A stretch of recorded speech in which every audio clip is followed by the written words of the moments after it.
Assalamu alaikum wa rahmatullahi wa barakatuh. Bonjour à tous, c'est Kalam Kalam, très content de vous retrouver pour cette petite vidéo dans laquelle on va répondre aux shorts, aux reels d'Ousmane Timéra.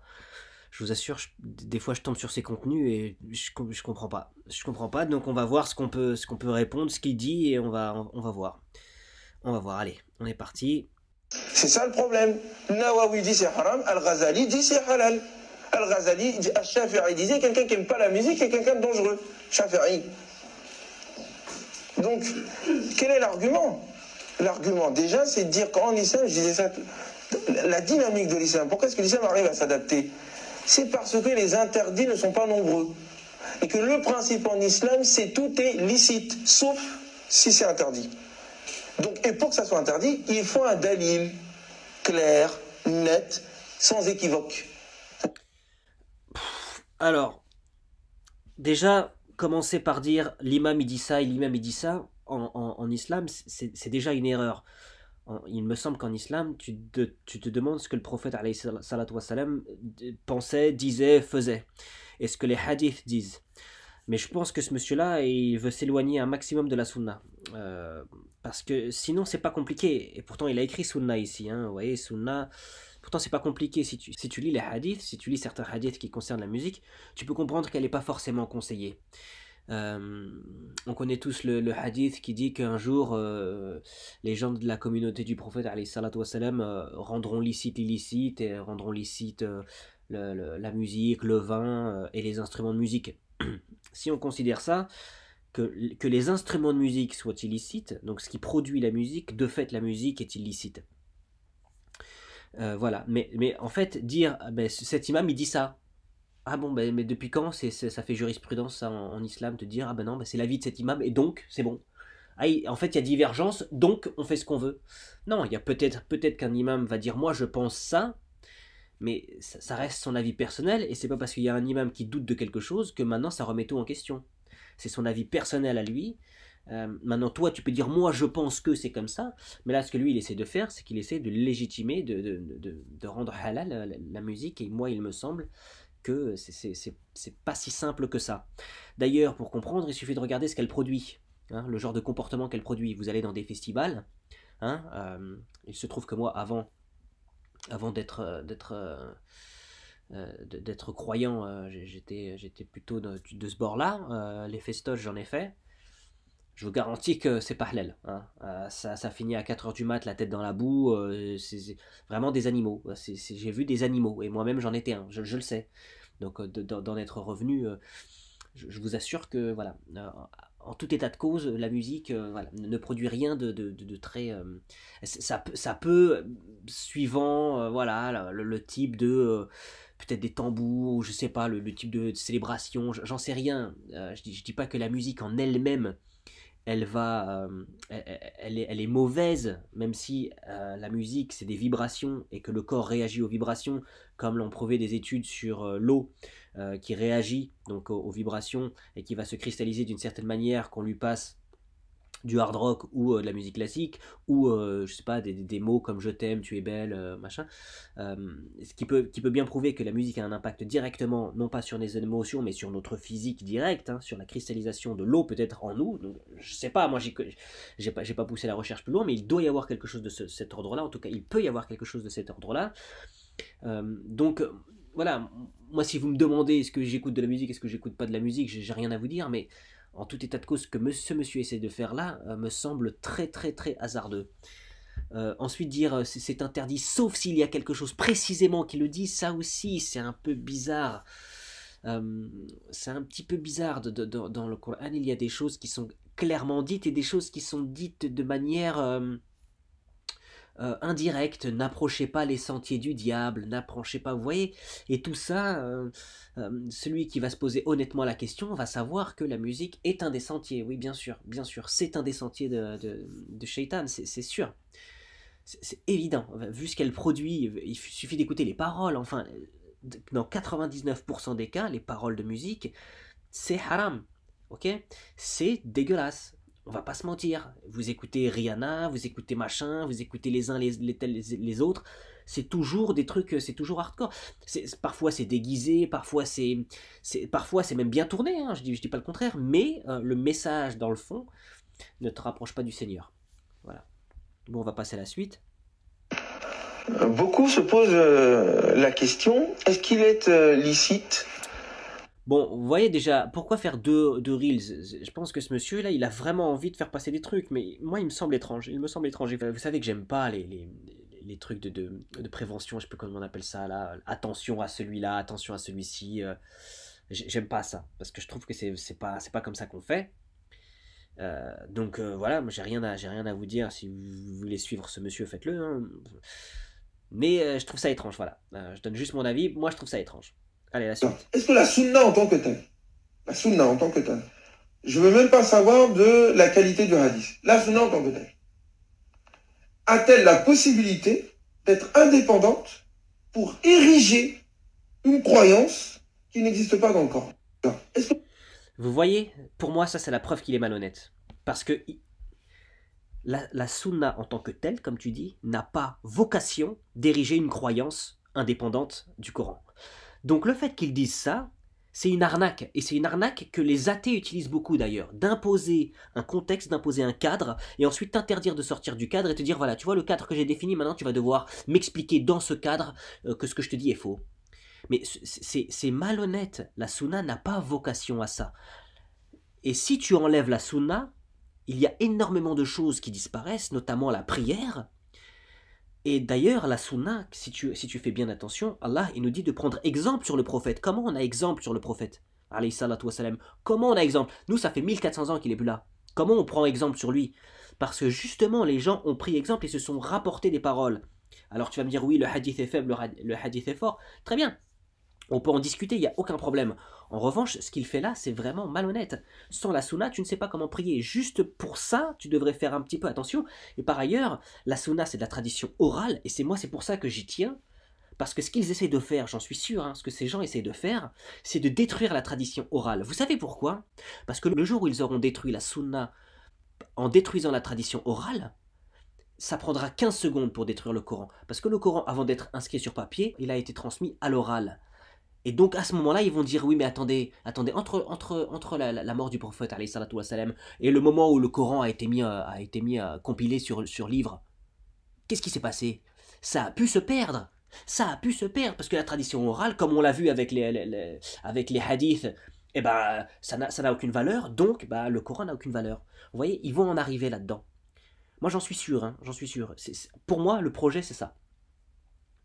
La tradition orale, elle est encore plus puissante que la tradition écrite. Vous savez pourquoi? Parce que si personne ne connaît par cœur un bouquin et que tous les bouquins brûlent, il n'y a plus de bouquin. Alors que si tout le monde connaît par cœur un bouquin et que le bouquin brûle, dans 2 jours vous avez le bouquin qui est de retour. Et c'est pour ça que enfin c'est une des raisons pour laquelle, Allahu A'lam, le Coran a été d'abord transmis à l'oral. Parce que comme ça, il est indestructible. Et ces gens-là, ils essaient de le détruire. Par Allah, ils n'y arriveront pas. Allez, la suite. Y a-t-il un texte dans le Coran qui dit que la musique est interdite? Il n'y a pas besoin, il n'y a pas besoin. Il n'y a pas besoin, il n'y a pas un texte qui dit que tu ne dois pas manger de boulon dans le Coran. Il n'y a pas écrit ça. Il n'y a pas besoin qu'il y ait. D'accord? Il y a des choses qui font que si tu cherches vraiment, toi, dans ton cœur, si tu cherches la vérité, tu vas la trouver. Il n'y a pas de problème. Okay? Si tu veux trouver la vérité, tu vas la trouver. Il n'y a pas besoin de ça. Vous voyez, et encore une fois, c'est la même méthode. Il impose un cadre. Est-ce que il y a écrit ça dans le Coran? Non. Donc, wallahi, je crois que cet homme-là est malhonnête. La suite. Le prophète a épousé une fille de 9 ans. Est-ce que c'est vrai? Les musulmans, tout le temps, disaient oui, c'est vrai. Mais ils sont basés sur quoi pour dire ça?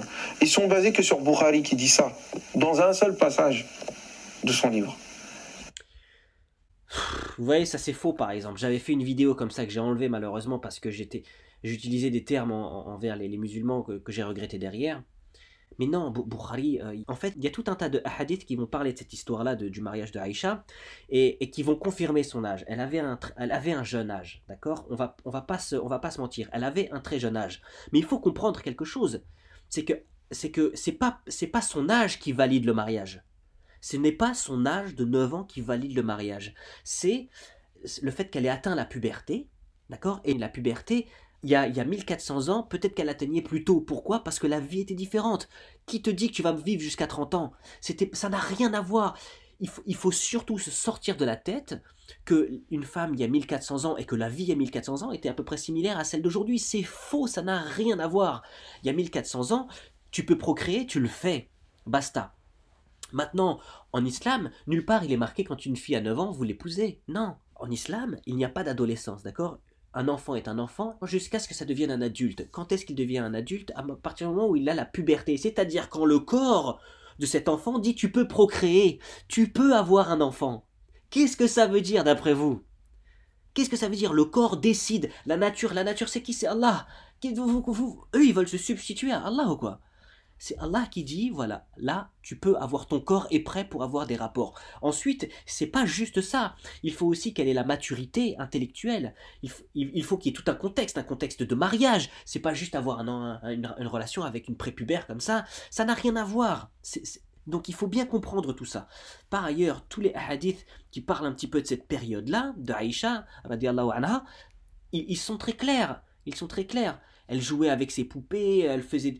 Enfin, je vais pas revenir sur cette vidéo, peut-être que je la retournerai ou que j'essaierai de la modifier juste pour les certains passages avec lesquels j'étais plus d'accord sur la manière dont je parlais de certains de mes frères et sœurs musulmans, mais enfin, vous voyez, c'est extrêmement dangereux ce qu'il fait, parce que ce qu'il est en train de faire, il est en train de semer la confusion dans les têtes. Donc non, le prophète n'était pas un pédophile, qu'Allah nous préserve d'avoir une telle idée en tête. Il n'était pas pédophile, il s'est marié avec une femme qui était pubère. Par ailleurs, c'est son père à elle-même qui a voulu qu'il se marie avec elle. Par ailleurs, elle n'était pas contre ce mariage. Par ailleurs, c'est le prophète d'Allah. D'accord? Qui ne voudrait pas que le prophète d'Allah se marie à sa fille? La vérité. C'est fabuleux. Par ailleurs, Aïcha était sa femme préférée. Hein, avec Khadija, mais il me semble que Aïcha c'était sa femme préférée. Enfin voilà, c'était pas n'importe quoi, n'importe comment.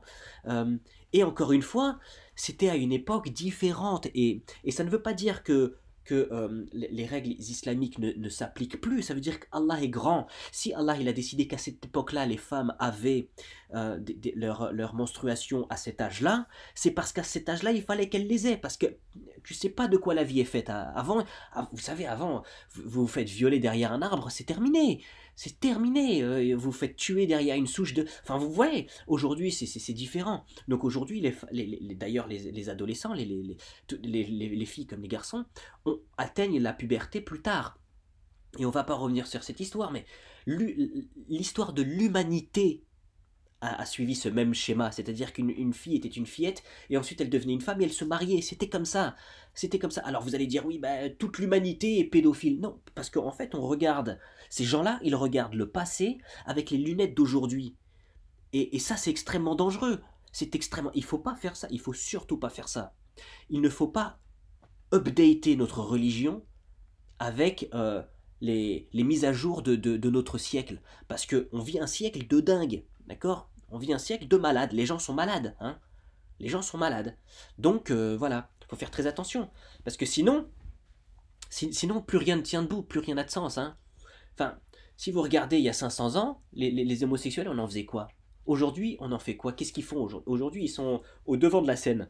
D'accord? Les mœurs évoluent, ils changent, les gens s'habituent à de nouvelles règles, de nouvelles choses. Voilà. Donc aujourd'hui, on a grandi dans le sens, à 18 ans, on est adulte. Mais si ça avait été 16 ans, si on nous avait dit à 16 ans, on est adulte, si ceux qui ont choisi 18 avaient dit 16. D'ailleurs, ailleurs, c'est 14. Ailleurs, c'est plus, ailleurs, c'est moins.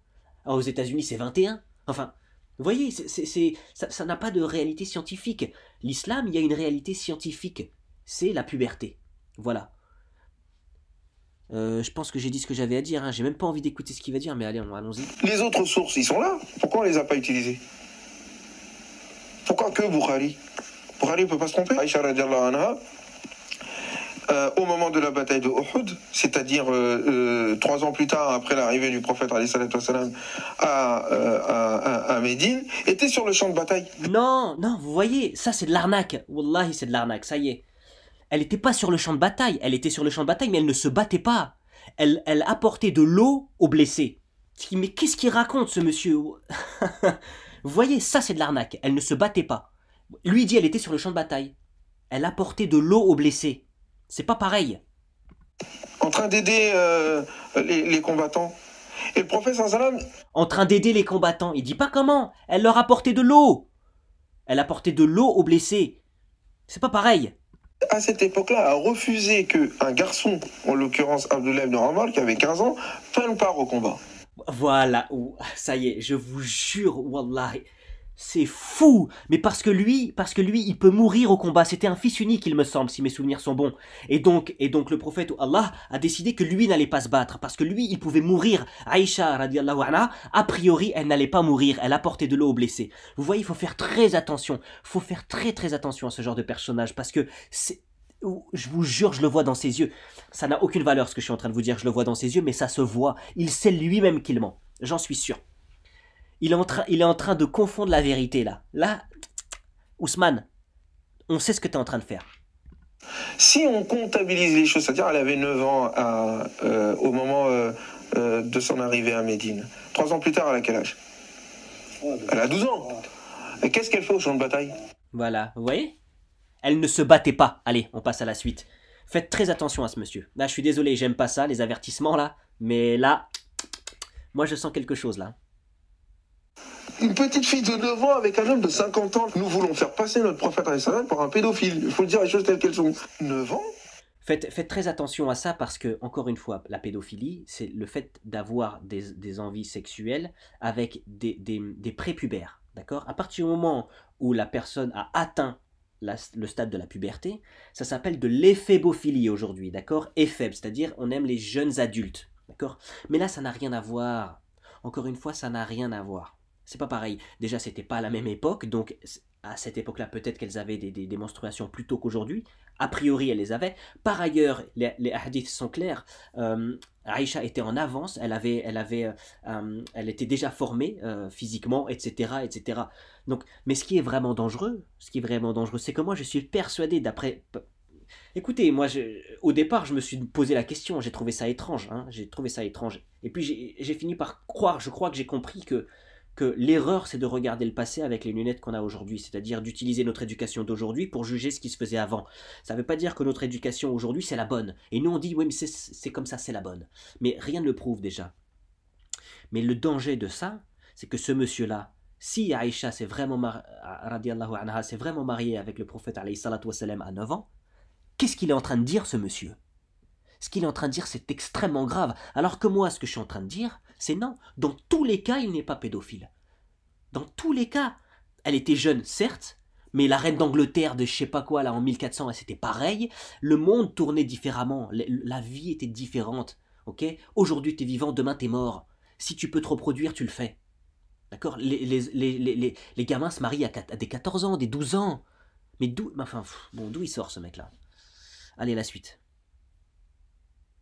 C'est ça la charia, hein? Ah oui? On dit quoi? C'est ce qu'on dit tous. On a tous entendu ça dans les mosquées. Nous, on le fait pas. Quand quelqu'un commet l'adultère dans nos villages, personne n'est fouetté sans coup de fouet. Mais nous tous, qu'est-ce qu'on se dit? La charia dirait sans coup de fouet et lapidation. Non, alors la charia déjà, elle dit pas sans coup de fouet et lapidation. La charia, elle dit sans coup de fouet. Déjà. Sous condition, il faut. Ouais, les 4 conditions, oui, mais. Non, mais le problème, c'est qu'il n'y a pas de condition dans la lapidation, c'est pas islamique. C'est haram. Vous voyez, subhanallah, il est en roue libre. C'est pas haram. Ce n'est pas haram. Le prophète, il a fait lapider une juive. Pourquoi? Vous croyez que le prophète, alayhi salatu wassalam, il a fait quelque chose de haram comme ça? Non, ce n'est pas haram, ça ne fait pas partie des lois islamiques, effectivement, mais ça fait partie des lois juives. La loi juive, elle prévoyait pour cette femme qui avait trompé son mari, il me semble, hein, j'ai plus le hadith en tête, mais elle avait trompé son mari, il me semble, et donc elle était venue et elle a témoigné elle-même contre elle-même 3 ou 4 fois. D'accord? C'est-à-dire qu'elle est venue voir le prophète, alayhi salatu wassalam, elle lui a dit « J'ai trompé mon mari, fais-moi lapider. » Et lui, il lui a dit « Va-t'en. » Une fois, elle est revenue, elle lui a dit « J'ai trompé mon mari, fais-moi lapider. » il lui a dit, alayhi salatu wassalam, va-t'en. Elle est revenue encore, j'ai trompé mon mari, fais-moi lapider. C'est elle-même qui a témoigné 3 fois ou 4 fois, je ne sais plus, contre elle-même. Alors il l'a jugé selon sa loi à elle. D'accord? Mais ça ne veut pas dire que c'est haram, parce que sinon ça veut dire que le prophète il a fait quelque chose de haram. Non, ce n'est pas haram, mais ce n'est pas islamique. Vous voyez, c'est encore une fois, c'est une différence, mais ça n'a... Je comprends pas ce monsieur. Je vous jure, je comprends pas ce monsieur. Allez, la suite. L'Arabie Saoudite, c'est le symptôme de la conscience musulmane dans laquelle on se trouve. Ce sont ceux qui ont fait des interprétations fallacieuses qui ne correspondent pas à l'histoire. C'est eux qui ont le vent en poupe. Là, c'est quand même l'hôpital qui se fout de la charité. Hein. Pardon, quoi. C'est nous, c'est de notre faute. C'est de notre faute. Mais sur la question des femmes, je reviens. Je sais bien que je vais choquer des musulmans. Déjà la conscience musulmane, qu'est-ce que ça veut dire, ça? Est-ce qu'il y a une conscience musulmane qui flotte au-dessus de la communauté musulmane et donc qui unifie en conscience chacun des musulmans et des musulmanes? Non, enfin, je veux dire, non, c'est faux, quoi. Bon, allez, on va voir la suite parce que c'est un peu brassé du vent, là. C'est les musulmans qui sont problématiques. Est-ce qu'une femme a le droit de conduire une voiture? Et vous dites, ben oui, j'ai honte de poser la question.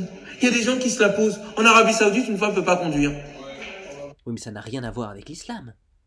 Ça n'a absolument rien à voir avec l'islam. C'est pas l'islam qui interdit à une femme de conduire une voiture. C'est pas en lisant le Coran qu'ils se sont dit, ah, les femmes n'ont pas le droit de conduire une voiture. Une femme avait bien le droit de monter à cheval. Enfin, qu'est-ce qu'ils racontent, ces gens-là? Ça n'a rien à voir. D'accord? C'est culturel, c'est politique, c'est ce que vous voulez. Mais ce n'est pas islamique. Et donc, nous, il n'y a pas de question à se poser, est-ce qu'une femme peut conduire une voiture ou pas? Enfin, une femme avait le droit d'avoir un travail 1000 ans avant que ça arrive en France. Elle avait le droit d'avoir son propre compte, enfin son propre argent, elle avait le droit d'avoir son travail, elle avait le droit de...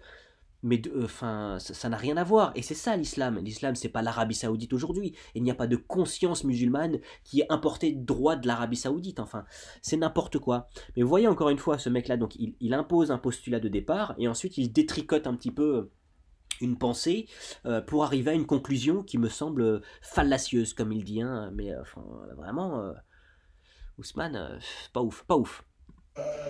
Ah bah quoi? Non, l'Arabie Saoudite, mon ami, c'est leur exemple qui est ici. Non, c'est faux, mais d'où? Mais où? Subhanallah. Non, l'exemple qui est ici, c'est le prophète, alayhi salatu wassalam. Et il se trouve que lui, il vient d'Arabie. Mais vous voyez comment il mélange les deux choses, hein? Donc, sous prétexte que certains portent des qamis et que c'est quand même l'habit qu'on trouve majoritairement là-bas, en tout cas là-bas ils s'habillent beaucoup là-bas, ils vont dire ah mais ça vient de là-bas. Mais non, c'est pas parce qu'ils veulent faire comme les Arabes, les gens veulent faire comme le prophète alayhi salatu wassalam. Ça n'a rien à voir, d'accord? Et le prophète alayhi salatu wassalam n'a jamais interdit à qui que ce soit de monter à cheval ou de... Voilà, la première femme du prophète alayhi salatu wassalam, c'était Khadija, hein, radiallahu anha, comme on sait, et c'était une commerçante, c'est elle qui lui a appris le commerce, elle qui lui... Donc voilà quoi. Donc non, mais rien à voir. Allez, la suite. Un pécheur qui regrette et qui sent l'humilité est meilleur qu'un adorateur qui vit dans l'orgueil de son adoration. Ouais. Attendez, on va voir où est-ce qu'il veut en venir. Il y a des péchés qui vous rendent plein d'humilité, qui sont bien plus précieux que des adorations qui vous rendent orgueilleux. Je n'encourage pas au péché, je ne suis pas en train de faire ça et je sais très bien que vous l'avez compris. Parce que la seule relation que l'on doit avoir avec Dieu, subhanahu wa ta'ala, et c'est ce que veut nous enseigner les adorations, c'est l'humilité. Certes, je suis bien d'accord avec toi. Il faut faire des adorations en toute humilité. Et d'ailleurs, l'adoration, elle a pour but de t'amener à l'humilité. Parce que précisément l'orgueil, c'est un défaut que Allah visiblement déteste et c'est ce qui a emmené Shaitan à sa perte. Pour autant, dire qu'il est préférable d'être un pécheur humble qu'un adorateur orgueilleux, c'est quand même désacraliser l'adoration et c'est dédramatiser le péché. Parce que là, tu es en train de te dire, oui, mais attends, bah, du coup, c'est vrai que moi je suis un pécheur, mais je suis humble. Donc c'est pas si grave. Moi, je vais vous dire un truc, il vaut mieux être un adorateur humble que tout le reste. D'accord? Soyez un adorateur humble et arrêtez d'écouter ce genre de fadaise. La suite. Quand on parle à un moment donné de lapider, vous savez d'où ça vient la lapidation? C'est même pas écrit dans le Coran. C'est pas écrit, c'est écrit dans la Torah. Oui, mais on sait déjà, c'est une loi juive. Bon, allez, la suite. Oh là là là là, qu'est-ce qui... On va en parler 15 fois, l'égalité homme-femme. À l'époque où les gens pensaient que la femme était une shaitan ou un animal où elle n'avait pas d'âme, les femmes et les hommes sont égaux. Le Coran dit à plusieurs reprises, Ya ayyuhan nas, ô être humain, ittaqu rabbakum, et la conscience, craignez votre Seigneur, allazi khalaqakum, qui vous a créé, min nafsin wahida, à partir d'une seule âme. Wa khalaqa minha zawjaha. Donc, à la base, les hommes et les femmes, avant qu'il y ait distinction entre les sexes, il y avait une seule âme, indistincte. Et c'était quoi? C'était qui? C'était Adam. Allez, salam. Allez. Et c'est ça la base, c'est ça la révolution coranique. À l'époque où les gens pensaient que la femme était une shaitan ou un animal où elle n'avait pas d'âme, non mais ça c'est ça c'est pas en islam. Qu'est-ce qu'il raconte? Ça c'est pas en islam, ça c'est plutôt chrétien d'ailleurs. Hein. Le péché originel qui viendrait de la femme, euh, c'est plutôt chrétien. Ou alors c'est du folklore, mais en tout cas ça n'est pas musulman comme pensée, évidemment pas. La femme et l'homme ne sont pas égaux, ils sont complémentaires. L'égalité, ça n'a aucun sens, ça ne veut rien dire. Et ce monsieur-là, il veut faire rentrer des carrés dans des ronds. Hein, il veut faire rentrer le rond islamique dans le carré républicain. Parce que la pensée républicaine aujourd'hui, c'est ça, c'est l'égalité homme-femme. Mais en fait, c'est une chimère, ça ne veut rien dire. Ça ne veut rien dire. L'homme et la femme ont des droits différents et des devoirs différents, quand bien même ils ont des droits et des devoirs similaires. D'accord? Et d'ailleurs, il y a dans le Coran des distinctions qui sont faites clairement entre la femme et l'homme. Hein. Donc voilà, on peut en parler. Hein. Je vais prendre un verset qui est un petit peu, comment dirais-je, qui est un petit peu provocateur. Une bonne musulmane, c'est une femme qui obéit à son mari. Bon ben voilà. Donc où est l'égalité là? Où est l'égalité? Mais l'homme aussi, le meilleur des musulmans, comme disait le prophète alayhi salatu wassalam, c'est celui qui est le meilleur avec sa femme. D'accord? Il n'a pas dit celui qui obéit à sa femme. Ok? Par contre, dans le Coran, il y a marqué que la femme doit obéir à l'homme. Mais lui, il doit être le meilleur avec elle. D'accord? Donc c'est une manière différente de se respecter, d'accepter l'autre, d'accepter ce qu'il dit, de le comprendre, etc. C'est deux manières différentes. Pourquoi? Parce qu'ils ont des attentes différentes. Et c'est très important de comprendre ça. C'est pas de l'égalité, c'est que l'homme, lui, il se sent respecté quand il est obéi. La femme, elle se sent respectée quand elle est écoutée, quand elle est comprise. Les hommes et les femmes ont des mécanismes différents, même s'ils ont des mécanismes similaires, et le Coran et l'islam va prendre en compte ces différences. D'accord? Donc non, l'égalité homme-femme, ça n'existe pas, c'est une chimère. Enfin, et ça, c'est de la sociologie, c'est de l'anthropologie de base. C'est de l'anthropologie de base. D'accord? Allez, la suite. Écoutez bien ce qu'il dit. J'en veux pas de ce Dieu. Ils ont raison. Ici, il est moitié musulman. Moi, je dirais même il est musulman. Le problème, c'est qu'il n'a pas encore rencontré Mohamed. Mohamed sallam va lui dire, écoute, tu as raison. Là, il n'y a pas de Dieu. Tu as raison. Il n'y a pas de Dieu. Tous ces dieux, il faut leur couper la tête. Dans ton cœur, hein, pas dans la réalité. Parce que, hein. Non, mais attends, j'aime bien cette première formule. Elle est magnifique. Une fois, j'ai dit ça à un athée. J'ai dit, mais moi aussi, je suis athée. Ouais, avec des grands yeux. Et puis, oui, moi aussi, je suis athée. Il n'y a pas de souci, frère. Tous les dieux dont tu parles, j'y crois pas. T'as raison. C'est des superstitions, des trucs qu'on a inventés pour nous dominer. Ah oui, mais le problème, si ce n'est Dieu. En fait, il faut que... Bon, ok, on est d'accord ici. T'as tout déconstruit. Maintenant, il faut construire. Hein, parce que la vie... Ouais, mais si tu lui dis ça, il va te dire, bah écoute, tu vois les 15 000 dieux auxquels que tu crois pas là. Ben moi, celui auquel toi tu crois, ben c'est un de plus auquel je ne crois pas. Donc qu'est-ce qui me prouve que le tien existe?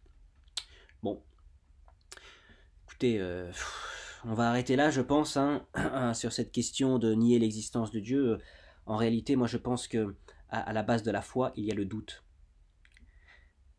Et chacun doit faire son chemin spirituel avec à la base ses propres doutes. Et il doit aller au bout de ses doutes. Il doit comprendre Donc oui, si toi tu m'écoutes là et que tu cherches à comprendre l'existence de Dieu, peu importe si je te dis par exemple, si tu me dis prouve-moi que la Chine existe, je pourrais faire ce que je veux. Je peux te ramener une carte postale, tu me diras qu'est-ce qui me prouve que c'est bien une carte postale de la Chine.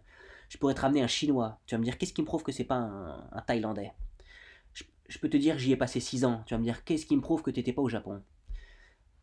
Ce que je veux dire par là, c'est que la foi, c'est comme le voyage. On n'est jamais mieux servi que par soi-même. Ok. Si tu veux manger des sushis au Japon, va au Japon. Et là, tu sauras que le Japon existe, d'une, mais de deux, tu connaîtras le goût du sushi. Donc moi, je peux te montrer une carte postale du sushi, hein, je peux te montrer mes photos de voyage.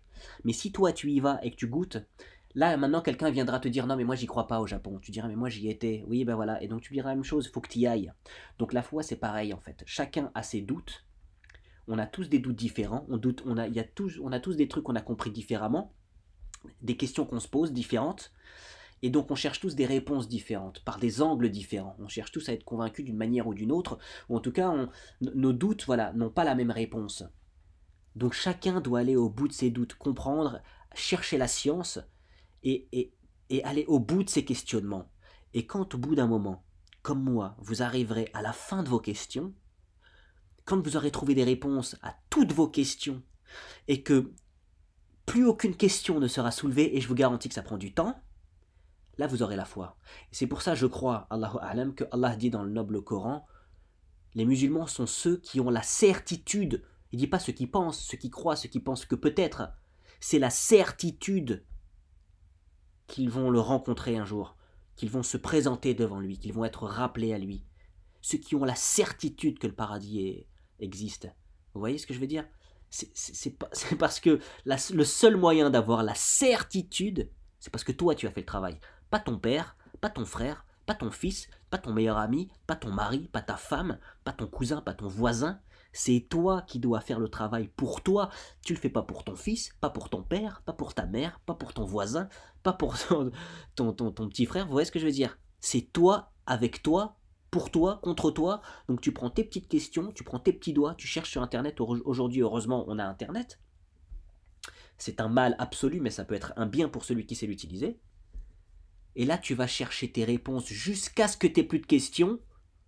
À ce moment-là, tu auras des certitudes.